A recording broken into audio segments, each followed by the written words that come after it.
The chair recognizes the gentleman from Texas. I thank the chair. I rise to offer an amendment to this appropriations for Homeland Security where we would include House Resolution 50, which affirms every sovereign state's right to self-defense.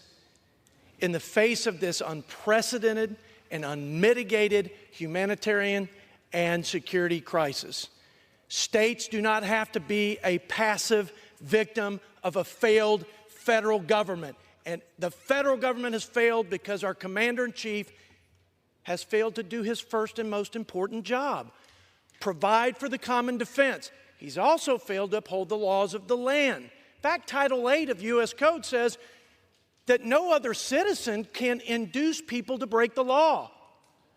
It says that you can't harbor people who have broken the law. And in fact, it goes on to say that if you're doing that, you're aiding and abetting law breaking. And I believe this administration has aided and abetted what I believe is an invasion by the drug cartels, pushing their poison into our country, into my state, into our communities, killing our families and our friends at hundreds a day. It's the leading cause of death in this country. And we have a president and a Homeland Security Secretary with the audacity to say that this border is under operational control of the Department of Homeland Security of these great United States. Baloney. Nobody believes it. I just got back from Eagle Pass.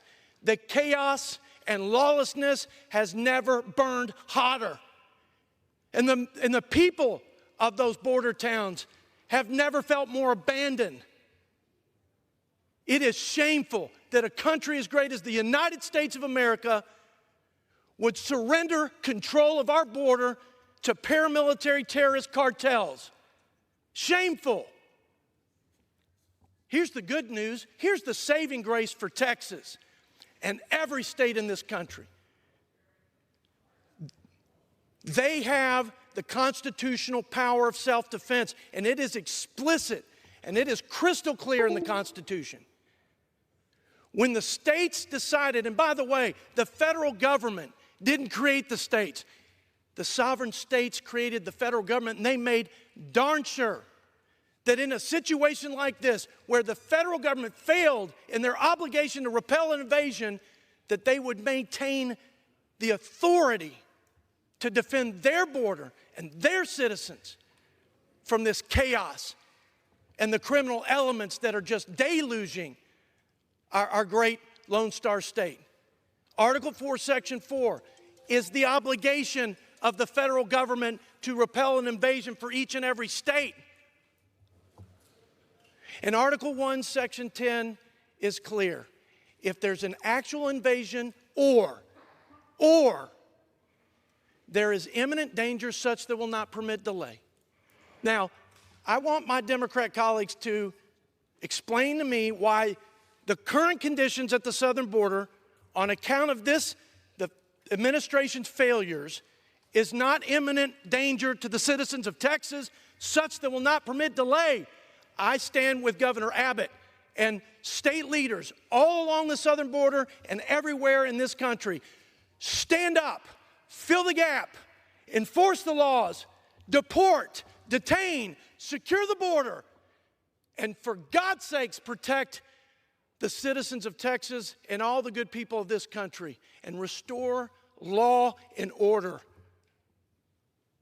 We welcome the immigrant who wants a better life. We welcome the immigrant who wants a better future for their family. But we will only welcome those who respect our laws, our sovereignty, and the safety of the American people. And that's where I stand, Mr. Chairman. And I can do no other, say no other, and I'm going to continue to stand on that until we get a change up here in Washington or we have all resources deployed to do the job the federal government just apparently will not do on account, I believe, of a president who would rather placate and appease a fringe group in his party than to prioritize the safety of the American people. More is said than done in this town, and ain't nothing getting done on the border. Texas, do your job. The Constitution's behind you, and so am I. God bless, and go West Texas. Question is on the amendment offered by the gentleman from Texas. Those in favor say aye. Aye. Those in favor say no. Those opinion of the chair, the ayes have it. The amendment is agreed to.